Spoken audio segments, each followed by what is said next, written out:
कनक घाटी भी बोलते हैं, कनक वृंदावन भी बोलते हैं। और ये जिन विग्रहों के मैं दर्शन किए हैं उन विग्रहों का नाम है श्री श्री राधा माधव। तो ये वही मंदिर है जहाँ पे पहले गोविंद देव जी यहाँ जहाँ पे इनकी पूजा की जाती थी। बाद में गोविंद देव जी वहाँ पे शिफ्ट हो गए थे जयपुर सिटी में, और फिर राधा माधव जी यहाँ पे इंस्टॉल किए गए। तो राधा माधव जी विग्रह थे श्रीला जयदेव गोस्वामी जी के, जिनका भजन अभी हमने बस के अंदर गाया है, दशावतार स्तोत्र, उनके द्वारा ही लिखा गया है। तो बहुत ही महान वैष्णव आचार्य थे। तो थोड़ा सा इनके बारे में चर्चा करेंगे। तो श्री चैतन्य महाप्रभु के प्रकट होने से लगभग 300 साल पहले वो यहाँ पे प्रकट हुए थे। तो उस टाइम पे बंगाल के राजा थे, नवाब थे, जिनका नाम था लक्ष्मण सिंह। उस टाइम पे वो थे। तो उनके कोर्ट में ये क्या कहते हैं उसको, जो मुख्य पंडित होते हैं, मुख्य पोइट होते हैं, उसके रूप में रहते थे। तो एक बार राजा को किसी ने उनके द्वारा लिखा गया यही जो हमने दशावतार स्तोत्र गाया है वो सुना है। मतलब ये कितने साल पुराना है? लगभग 800 साल पुराना है। 500 साल पहले महाप्रभु आए थे, उनसे 300 साल पहले ये जयदेव गोस्वामी। तो राजा ने जब ये दशावतार स्तोत्र सुना तो उनको बहुत अच्छा लगा। तो उन्होंने पूछा कि किसने इसको लिखा है। तो उन्होंने बताया कि हमारे ही राज्य के मुख्य कवि हैं, पंडित हैं, जिनका नाम है जयदेव गोस्वामी। तो उन्होंने इस भजन को लिखा है। तो राजा क्या करते हैं, भेष बदल के जाते हैं उनसे मिलने के लिए, उनकी क्लास में आके बैठ जाते हैं। बाद में पता लगता है कि वो राजा, तो पता लग ही जाना था, भेष बदल के जाए आए थे। फिर राजा उनको कहते हैं कि मैं आपके लिए राजमहल में आपके लिए एक जगह बनाना चाहता हूँ रहने के लिए। तो इसको सुन के जयदेव गोस्वामी कहते हैं कि मुझे ऐसी जगह पे रहना नहीं है, और अब आप मेरे यहाँ पे आ गए हैं तो बार बार आएंगे, तो मैं आपसे ज़्यादा मिलना नहीं चाहता राजा से। तो मैं इस जगह को छोड़ के जगन्नाथपुरी जाना चाहता हूँ। पर राजा कहते नहीं, मैं चाहता हूँ अब इसी जगह पे रहिए, मैं आपसे दोबारा मिलने नहीं आऊँगा। आपको गंगा के पार एक बहुत सुंदर जगह है, वो जगह पे मैं आपको कुटिया बना के देता हूँ, वहाँ पे आप रहिए। चंपाहाटी नाम की जगह है, नवद्वीप मंडल परिक्रमा में वो जगह आती है, बहुत सुंदर जगह है। तो वहाँ पे ये जयदेव गोस्वामी जी वहाँ पे रहते थे और वहीं पे रह के अपना कार्य करते थे। और वहाँ पे उनको श्री चैतन्य महाप्रभु के दर्शन भी होते हैं। और महाप्रभु उनको आदेश देते हैं कि आप इस जगह को छोड़ के जगन्नाथपुरी चले जाइए और वहाँ पे जाके गीत गोविंद की रचना कीजिए, है ना। इनका सबसे मुख्य जो कॉन्ट्रीब्यूशन बोल सकते हैं, रचना बोल सकते हैं, वो है गीत गोविंद। गीत गोविंद में उन्होंने खास करके भगवान श्री कृष्ण और राधा रानी की जो नित्य लीलाएं हैं उनका वर्णन किया है। तो बहुत गुह्यतम लीलाएं हैं, इसलिए नॉर्मली इसको पढ़ने का रेकमेंडेशन न्यू कमर्स के लिए नहीं किया जाता है ना। पर बहुत ही उच्चतम कोटि की उन्होंने कविता के रूप में इस गीत गोविंद को लिखा है। तो बताया जाता है कि बहुत घटनाएं आती हैं।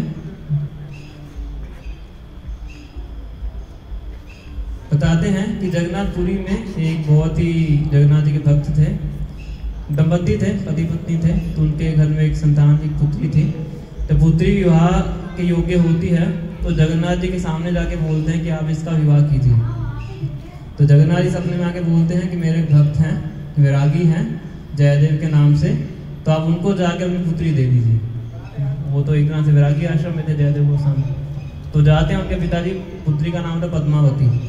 तो अपनी पुत्री को साथ में लेके जाते हैं। तो कहते हैं जगन्नाथ जी का आदेश है कि इससे आप शादी कीजिए। कहते मैं तो कोई शादी वादी नहीं करनी, तो मुझे तो नहीं चाहिए। कहते नहीं, जगन्नाथ जी का आदेश है, मैं इसको यहाँ पे छोड़ के जा रहा हूँ, अब आप देखो आपने क्या करना है।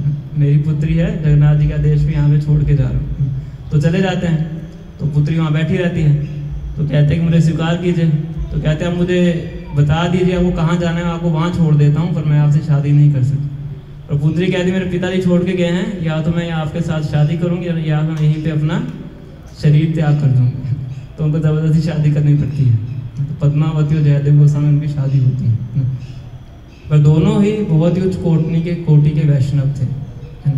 तो बताते हैं कि जब जयदेव गोस्वामी गीत गोविंद की रचना कर रहे थे तो उसमें एक प्रसंग आता है कि जिसमें वो लिखने वाले थे कि भगवान श्री कृष्ण श्रीमती राधा रानी के चरणों में गिर के प्रणाम कर रहे हैं। तो ये लिखना चाहते थे, पर सोचते हैं कि ये मैं क्या लिख रहा हूँ, ना भगवान श्री कृष्ण परम पुरुषोत्तम भगवान है, वो किसी के चरणों में कैसे गिर सकते हैं? तो थोड़े दुविधा में फंस जाते हैं, तो अपने कार्य को बीच में छोड़ के गंगा स्नान करने चले जाते हैं। तो उसी दौरान उनकी जो पत्नी देखती है कि बहुत जल्दी जयदेव गोस्वामी वापिस आ गए। नहाने जाता व्यक्ति, पहले बाथरूम तो होते नहीं थे, गंगा में स्नान करने जाएंगे, नहाएंगे, सबको टाइम लगेगा। तो उनकी पत्नी देखते हैं बहुत ही जल्दी वापस आ गए, और वापस आके क्या करते हैं, तुरंत वहाँ उस रूम में जाते हैं जहाँ पे उस कविता की रचना कर रहे थे। तो थोड़ी देर बाद वापस आ जाते हैं, फिर पद्मावती के हाथों से प्रसाद स्वीकार करते हैं और भी चले जाते हैं। और वो जयदेव गोस्वामी नहीं होते, वो स्वयं भगवान श्री कृष्ण होते हैं, जयदेव गोस्वामी का रूप धारण करके आए होते हैं। उसके बाद असली जयदेव गोस्वामी आते हैं, तो देखते हैं कि पत्नी बैठ के प्रसाद पा रही है। कहते कि तो पहली बार हुआ है, मेरे से पहले पत्नी प्रसाद पा रही है ना, पहले तो वैदिक टाइम पे ऐसा होता नहीं था। तो वो कहते कि आपको एटिकेट भूल गए आप, मेरे से पहले आप प्रसाद पा रहे हैं। तो कहते आपको भी तो खिलाया मैंने। कहते मैं तो भी आया हूँ स्नान करके। कहते नहीं, अभी आप आए थे, आप उन्हें कमरे में भी गए थे, कुछ आपने दिखा? तो कमरे में जाके देखते हैं कि जिस पॉइंट उन्होंने छोड़ा होता है, तो आगे वाली लाइन स्वयं भगवान अपने हाथों से उसको पूरा करके जाते हैं। देही पाद पल्लव उदार, इस तरह से लाइन आती है कि भगवान श्री कृष्ण श्रीमती राधा रानी के चरणों में गिर के उनको मनाते हैं। तो इस तरह से वो जयदेव गोस्वामी फिर अपनी पत्नी को बोलते हैं कि तुम इतनी धन्य हो, स्वयं तुम्हारे हाथों से भगवान श्री कृष्ण प्रसाद स्वीकार करके गए। दोनों ही मूर्छित होकर गिर जाते हैं। तो इस प्रकार के दोनों वैष्णव थे। तो ये जो गीत गोविंद है, ये भगवान श्री कृष्ण को बहुत ज़्यादा प्रिय है। तो एक बार जगन्नाथ जी के मंदिर के पास ही एक देवदासी कुछ गार्डन में कुछ फूल वगैरह उतार रही थी, और फूल उतारते हुए शाम का समय था, इस गीत गोविंद को गा रही थी। तो उस टाइम जगन्नाथ जी के जो पट थे वो बंद थे, और जगन्नाथ जी अपने मंदिर में, उनके कानों में उसकी आवाज़ सुनाई पड़ती है गीत गोविंद की। तो अपना जो सिंहासन होता है उसको छोड़ के भाग जाते हैं उस बगीचे के अंदर, उसके अंदर कांटे भी होते हैं। तो इतनी देर में पुजारी बैल बजा देता है पट खोलने के लिए। तो जगन्नाथ जी भागते हैं वहाँ से, पर भागते भागते उनका जो कपड़ा होता है वो झाड़ियों में फंस के फट जाता है। तो पुजारी पट खोलता है तो देखता है कि जगन्नाथ जी के जो वस्त्र हैं वो फटे हुए हैं। सभी चौंक जाते हैं कि ऐसे मंदिर के कक्ष के अंदर कौन घुस गया। फिर राजा के सपने में जगन्नाथ जी आते हैं, उनको बताते हैं कि ऐसे ऐसे एक देवदासी है, तो गीत गोविंद का उच्चारण करती है, तो मुझे बहुत प्रिय है। तो आज से रोज मेरे लिए यहाँ पे गीत गोविंद को सुनाने की व्यवस्था करें। उनको बताते हैं कि ऐसे मैं वहाँ पे गया था, तो वहाँ पे जब जाके देखते हैं जगन्नाथ जी का कपड़े का जो टुकड़ा होता है फटा हुआ, उन झाड़ियों में अभी भी लटक रहा होता है। तो आज भी प्रथा है जगन्नाथ मंदिर में, भगवान को सुलाने से पहले हर रोज गीत गोविंद गाया जाता है। और ये भी बताया जाता है कि जगन्नाथ जी को जो कपड़ा उड़ाया जाता है उसके ऊपर भी गीत गोविंद लिखा होता है। तो इतना ज़्यादा भगवान को प्रिय है। और श्री चैतन्य महाप्रभु को भी ये गीत गोविंद बहुत प्रिय थे। तो गंभीरा में रहते थे जगन्नाथपुरी में, तो अपने जो घनिष्ठ भक्त थे उनके मुख से रोज गीत गोविंद का वो गायन सुना करते थे। तो इस प्रकार से ये जो राधा माधव जी हैं, जयदेव गोस्वामी इनका वर्षिप किया करते थे। तो ये जो विग्रह हैं उनको एक नदी के अंदर प्राप्त होते हैं। ये जो राधा माधव जी के विग्रह हम देख रहे हैं, और बहुत लंबे समय तक जयदेव गोस्वामी वृंदावन में भी रहते हैं। तो बताते हैं कि उनका शरीर परित्याग करने के बाद जो जयपुर के जो राजा थे वो इन विग्रहों को वहाँ से लाके यहाँ पे स्थापित करते हैं, जिस रूप से आज हम इनको यहाँ पे देखते हैं। तो पहले इस मंदिर की एंट्रेंस ये वाली थी, आप देख रहे हैं किस प्रकार से इतनी सुंदर एंट्रेंस बनी हुई। यहाँ पे पार्क्स वगैरह भी हैं। पर गोविंद देव जी के जाने के बाद, जो गोविंद देव जी अपने करंटली जो भी मंदिर है वहाँ पर चले गए थे।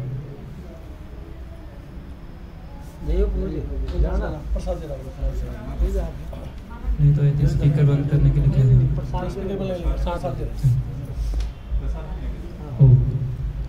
तो इसलिए इसको ओल्ड गोविंद देव मंदिर भी बोला जाता है, पुराना गोविंद देव जी का मंदिर वो इसको बोला जाता है।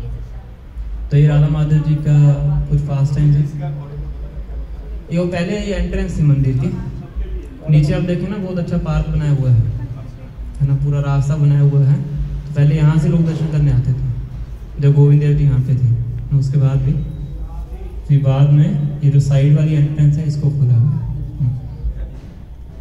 और जो हमने वहाँ पे दर्शन किए हैं उन डीडीज का नाम है राधा, क्या नाम है? राधा नटवर। नटवर शब्द का क्या अर्थ है?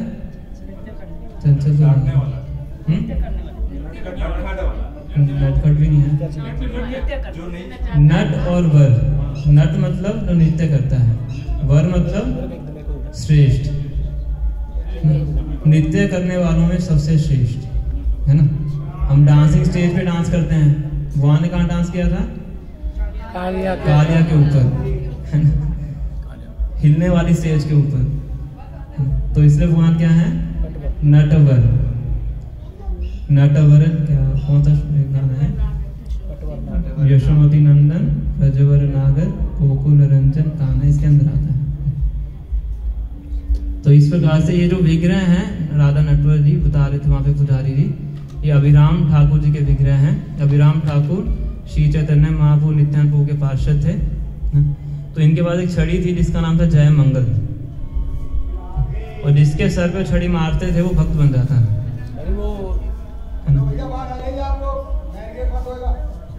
बस निकल रहे हैं पंडित जी।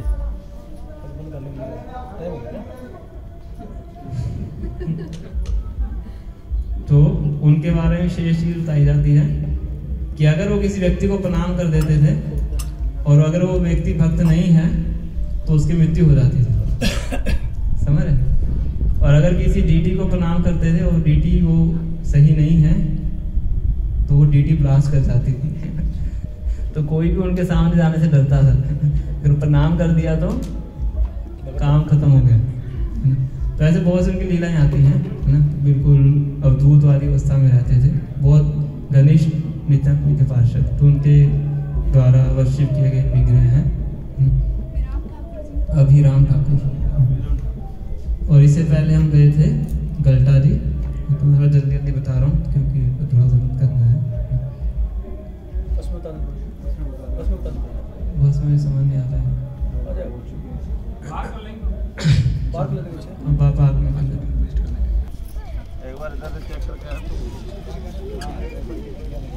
जाने का रास्ता उधर से देख के आता हूँ, वहाँ कॉर्नर में तो नहीं। देख के आओ।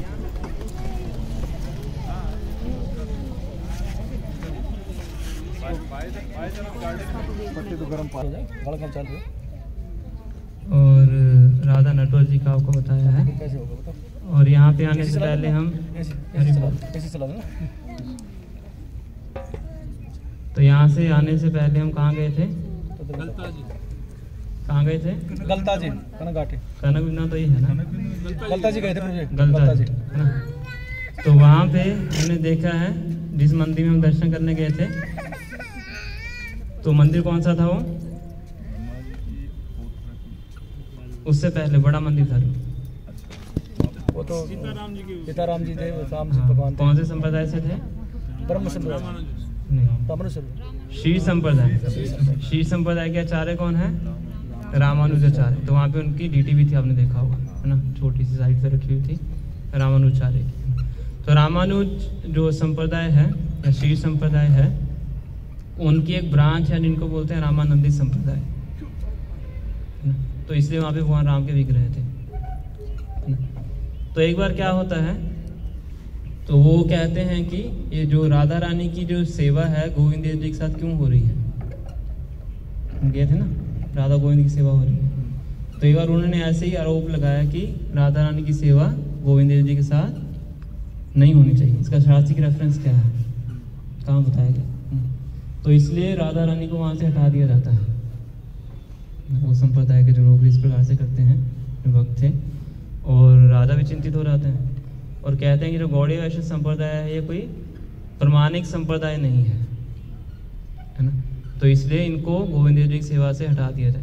तो गौड़ीय वैष्णव को वहाँ से सेवा से भी हटा देते हैं, और राधा रानी के जो विग्रह हैं वो भी गोविंद देव जी के साथ से हटा देते हैं, अकेले गोविंद देव जी की सेवा होगी। तो राजा वैष्णव थे, हम सब जानते हैं कैसे जयपुर तक लेके आए हैं, तो उनके बाद के राजा थे।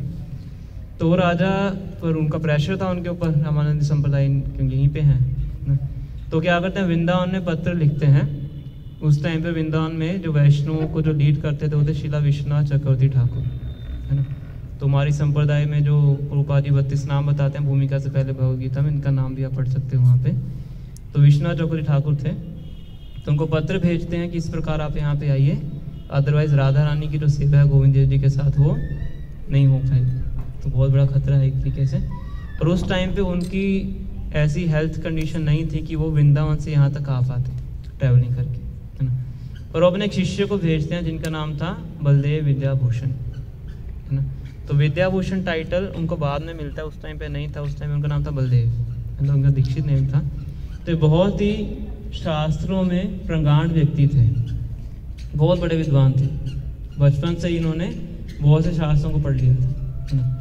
मध्व संप्रदाय से इन्होंने दीक्षा ली थी पहले, है ना। उसके बाद फिर गौड़ीय वैष्णव संप्रदाय के सिद्धांत को समझ के वृंदावन में श्रीला विश्वनाथ चौकरी ठाकुर से ज्ञान प्राप्त कर रहे थे। तो वृंदावन से वो यहाँ पे आते हैं, और जिस जगह पे हम गए थे तो वहाँ से गालव ऋषि का आश्रम में हम गए थे ना, जो सीढ़ियाँ चढ़ के थे, तो उसके साइड से एक और रास्ता जाता है ऊपर की तरफ, तो थोड़ी चढ़ाई चढ़ के सूर्य मंदिर पे जाता है। तो वहाँ पे फिर ये डिस्कशन अरेंज की जाती है, डिबेट, स्पिरिचुअल डिबेट होता है ना।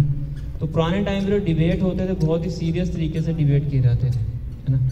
और जो व्यक्ति डिबेट में हारता था उसको जीतने वाले को गुरु बनाना पड़ता था, और इतने इस लेवल तक के सीरियस डिबेट होते थे, है ना। तो राजा ये डिबेट ऑर्गेनाइज करते हैं, तो श्री बलदेव विद्याभूषण आते हैं वृंदावन से, और साथ में होते रामानंदी संप्रदाय के लोग जिन्होंने राधा रानी जी की सेवा थी उनको हटाया था। तो बहुत ही अच्छे तरीके से वहाँ पे डिबेट होता है, शास्त्रों से पूरे उदाहरण देते हैं, सब कुछ बताते हैं और स्थापित कर देते हैं कि जो श्रीमती राधा रानी है उनकी स्थिति क्या है, उनकी सेवा कैसे भगवान के साथ होती है।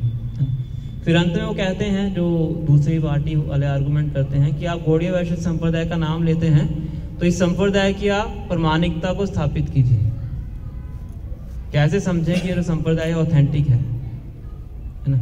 क्योंकि जो ऑथेंटिक संप्रदाय होता है उनका अपना एक भाष्य होता है वेदांत सूत्र के ऊपर, है ना। कोई भी संप्रदाय, थोड़ा टेक्निकल चीजें हैं और समझने का प्रयास कीजिए। 4 प्रामाणिक संप्रदाय हम सब जानते हैं, श्री संप्रदाय, कुमार संप्रदाय, रुद्र संप्रदाय, ब्रह्म संप्रदाय, है ना। तो सबके अपने अपने वेदांत सूत्र के ऊपर भाष्य हैं। श्री संप्रदाय का श्री भाष्य है, इवन शंकराचार्य का शारीरिक भाष्य है, सबके भाष्य हैं। तो कहते हैं गौड़ीय वैष्णव संप्रदाय का भाष्य दिखाइए। जब तक वेदांत सूत्र के ऊपर भाष्य नहीं है तब तक इसको प्रमाणिक नहीं मान सकते, है ना। पर बलदेव विद्याभूषण कहते हैं कि जो व्यासदेव हैं जिन्होंने वेदांत सूत्र लिखा है, वो स्वयं कहते हैं कि जो श्रीमद् भागवतम है वो वेदांत सूत्र की नेचुरल कमेंट्री है। तो इसलिए जो हमारे आचार्य हैं उन्होंने वेदांत सूत्र की कमेंट्री को नहीं लिखा है, क्योंकि पहले से है ही, व्यासदेव ने लिखी है श्रीमद् भागवतम के रूप में, तो इसने नहीं लिखा है। तो कहते नहीं, आपको हम 3 महीने का समय देते हैं। तो अगर आपने हमारे सामने वेदांत सूत्र के ऊपर टीका प्रस्तुत नहीं की गौड़ीय संप्रदाय की, तो हम गौड़ीय वैष्णव संप्रदाय को प्रामाणिक संप्रदाय नहीं मानेंगे। तो गोविंद देव जी की सेवा करने का आपको अधिकार नहीं रहेगा, राधा रानी की सेवा गोविंद देव जी के साथ नहीं हो।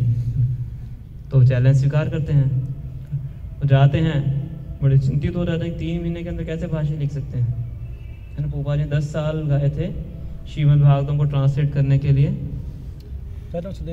और वो भी पूरा नहीं कर पाए थे। और वेदांत सूत्र तो इससे बड़ी चीज है, इससे ज्यादा बड़ा है। एक डिवोटी चाहिए, 2 को जाने की आवश्यकता है। तो इस प्रकार से फिर 2 सोते हैं, तो रात को उनके सपने में गोविंद देव जी स्वयं आते हैं। तो कहते हैं आपको चिंता करने की आवश्यकता नहीं है, मैं आपको बोलूंगा और आपको केवल लिखना है। मैं डिक्टेट करूंगा और आपको लिखना है ना। क्या करना है? हरि बोल, इधर देखिए, तो क्या लिखना है? मैं बोलूंगा और आपको लिखना है ना। क्योंकि जो बहुत उच्च कोटि के वैष्णव होते हैं उनको स्वयं भगवान आगे डिक्टेट करते हैं। एक बार प्रभुपाद जी के साथ रिपोर्टर खड़े हुए थे, उनके पास में एक शिष्य थे जिनका नाम था इस्तेमाल कृष्ण गोस्वामी महाराज। तो रिपोर्टर शिला प्रभुपाद जी से पूछता है कि स्वामी जी आपने ऐसे ग्रंथ कैसे लिख दिए, इतने महान ग्रंथ। तो प्रभुपाद जी के शिष्य बोले कि हमारे जो गुरु जी हैं प्रभुपाद जी, उनको भगवान प्रेरणा देते हैं और वो लिखते हैं। तब प्रभुपाद ने करेक्ट किया, कहते नहीं, भगवान बोलते हैं और मैं लिखता हूँ। वो दोबारा फिर बोले, कहते प्रभुपाद जी का कहने का मतलब है कि भगवान उनको हृदय में प्रेरणा देते हैं और प्रभुपाद जी लिखते। कहते नहीं, कृष्णा बोलते हैं और मैं लिखता हूँ। इसलिए प्रभुपाद जी अपनी बुक्स को खुद पढ़ते थे, वरना कोई ऑथर अपनी बुक्स को पढ़ता नहीं है। प्रभुपाद अपनी लिखी बुक्स को खुद पढ़ते थे, है ना। तो जो महान आचार्य होते हैं इस प्रकार से भगवान उनके साथ ऐसे प्रोग्रेट करते हैं। तो भगवान सबने आगे बोलते हैं कि आपको चिंता करने की आवश्यकता नहीं है, मैं बोलूँगा और आपको लिखना है। और 3 महीने के अंदर पूरा वेदांत सूत्र के ऊपर वो भाष्य लिख देते हैं गौड़ीय वैष्णव संप्रदाय के अनुसार, कि वहाँ पे प्रस्तुत करते हैं। और पूरा भाष्य सुन के सबके कहते हैं कि रोंगटे खड़े हो जाते हैं। और उसी टाइम के उनको स्वीकार कर लिया जाता है कि गौड़ीय वैष्णव संप्रदाय ये प्रमाणिक संप्रदाय है। राधा रानी की जो वर्शिप है वो प्रमाणिक है, गोविंद देव जी के साथ राधा रानी की वर्शिप की जा सकती है। और जो गौड़ीय वैष्णव संप्रदाय के लोग हैं वो गोविंद देव जी की सेवा कर सकते हैं। राधा रानी को बहुत ही ऐश्वर्य के साथ, फेस्टिवल के साथ द्वारा गोविंद देव जी के साथ में रखा जाता है ना। और जो हारते हैं, तो वो संप्रदाय के लोग हारते हैं, वो फिर बलदेव विद्याभूषण को कहते हैं कि हम आपके शिष्य बनने के लिए रेडी हैं। और कहते हैं कि नहीं, आप पहले से एक प्रमाणिक संप्रदाय से जुड़े हुए हैं, तो इसलिए आपको गुरु चेंज करने की आवश्यकता नहीं। तो ये बहुत ही महत्वपूर्ण घटना थी। तो ये सूर्य मंदिर में होती है, थोड़ा बहुत कुछ टॉप पे बना हुआ है मंदिर। यूथ के साथ हम 2 हफ्ते पहले आए थे तो उस मंदिर में गए थे, तो थोड़ी चढ़ाई ज़्यादा है इसलिए हम आज गए नहीं ना, ड्यूटी से चढ़ नहीं पाते। तो इसीलिए उन्होंने अपने भाष्य का नाम दिया है गोविंद भाष्य, क्योंकि भगवान ने बोला है इसलिए, गोविंद ने बोला है इसलिए गोविंद भाष्य, है ना। और जब वो वृंदावन में वापस जाते हैं तो वहाँ पे उनके विग्रह हैं राधा गोकुलानंद मंदिर में, उनका नाम है राधा विजय गोविंद, क्योंकि गोविंद देव जी ने विजय दिलाई, इसलिए अपने विग्रह का नाम रखते हैं विजय गोविंद। अभी वो विग्रह हैं गोकुलानंद मंदिर में, वहाँ पे जाके दर्शन किए जा सकते हैं। श्रील प्रभुपाद जी जब भगवगीता की अपनी टीका लिखते हैं उससे पहले वो डेडिकेशन लिखते हैं। मैं भी आप में से किसने पढ़ी हूँ, हिंदी में क्या बोलते हैं उसको, प्रस्तावना, समर्पण नहीं, भूमिका समर्पण। तो उसमें वो लिखते हैं, I offer this commentary to Sheela Baladeva Vidyabhushan, है ना, who wrote commentary on Vedanta Sutra Govinda भाष्य। तो इसलिए उनका हमारे संप्रदाय में बहुत महत्वपूर्ण रोल है कि उनके द्वारा ही इसकी जो प्रमाणिकता है वो स्थापित की जाती। तो ये महत्वपूर्ण घटना वहाँ पे गलटा जी में घटी थी। इसलिए वो रामानंदी संप्रदाय का जो वहाँ पे डिवोटीज हैं, जो आज मैं बता रहे थे, तो उसी संप्रदाय के डिवोटीज हैं। वो भी प्रमाणिक संप्रदाय है, पर कुछ कई बार होता है कि कुछ ऐसे भक्त भी होते हैं जिनको थोड़ा रोमांच चाहिए होता है, तो ऐसी घटनाएं करते हैं। पर अच्छी बात है, इसी बहाने से हमारे सामने गोविंद भाष्य है वो प्रकट हुआ है। तो ये उस स्थान की लीला है। राधा माधव जी का डिस्कस कर लिया है, राधा नटवर जी का भी उन्होंने डिस्कस किया है। तो ये आज के स्थानों का था, तो हम यहीं से आगे बढ़ेंगे। 8:30 हो गए हैं। और कल का जो हमारा शेड्यूल रहेगा, कल हम कोशिश करेंगे कि तीनों विग्रहों के दर्शन कर सकें एक दिन में। कौन कौन से विग्रह हैं? गोपीनाथ, गोविंद देव और मदन मोहन। तो मदन मोहन जी के चरण कमल, गोपीनाथ जी का वक्षस्थल और गोविंद देव जी का मुख कमल, ना। तो तीनों एक ही दिन में दर्शन करेंगे और वैकुंठ में जाने की टिकट हरि बोल। पर उसके लिए मेहनत करनी पड़ेगी। गोपीनाथ जी की जो मंगल आरती होती है 4:30 बजे होती है। क्या आप तैयार हैं? हरि बोल। आवाज बहुत कम आई है। तो 4:30 बजे मंगल आरती होती है, मतलब हमें 4 बजे यहाँ से निकलना पड़ेगा। समझ रहे हैं? कितने बजे निकलना पड़ेगा? 4 बजे, है ना। 4 बजे हम निकलेंगे, गोपीनाथ जी की मंगल आरती अटेंड करेंगे, फिर वहीं से सीधा गोविंद देव जी आएंगे। गोपीनाथ जी के बाद गोविंद देव जी की मंगल आरती अटेंड करेंगे। फिर आपके पास आधा घंटा होगा पैकिंग करने के लिए। पैकिंग करके हम 6 बजे वहाँ से निकलेंगे करौली के लिए, ठीक है। 6 बजे निकलेंगे तो 10 साढ़े 10 पहुँचेंगे। 11:30 वहाँ पे दर्शन बंद हो जाते हैं। उसके बाद भी शाम को 6:30 बजे खुलते हैं। तो इसलिए हमारा 10:30 से पहले पहुँचना वहाँ पे ज़रूरी है, अदरवाइज दर्शन नहीं कर पाएंगे। अगर 10:30 पहुँचना है तो 6 साढ़े 6 के बीच में यहाँ से निकलना पड़ेगा, अदरवाइज पहुँच नहीं पाएंगे। ठीक है, टाइम क्लियर है सबको? कितने बजे आना है आपको मेन गेट पे? 4 बजे, 4 बजे, है ना। और पैकिंग आते ही आपको आधे घंटे पैकिंग करनी है और 6 सवा 6 बजे हम बस को यहाँ पे कर लो। पैकिंग अपनी रात को ही करें मैक्सिमम पे, पैकिंग सुबह का रखें। समझ गए होंगे सभी, है ना। सीट पे लगा देंगे, आप तो बैठ ही जाना। रात को तैयार होके सो जाएंगे। जरूरत नहीं पड़ेगी। ठीक है, क्लियर है ना? 5:30 से 6 आपको पैकिंग करनी है। पहले 4 बजे रख दें तो बेस्ट है ना, तो 6 बजे फिर हम यहाँ से कर लेंगे। ब्रेकफास्ट आपको बस में दिया जाएगा, लंच हम करौली में करेंगे और डिनर हम रेवाड़ी में करेंगे। अरे वाह, अपने घर पे। ठीक है, श्री श्री राधा माधव जी की जय, श्री श्री राधा नटवर जी की जय। ओम प्रेमानंद।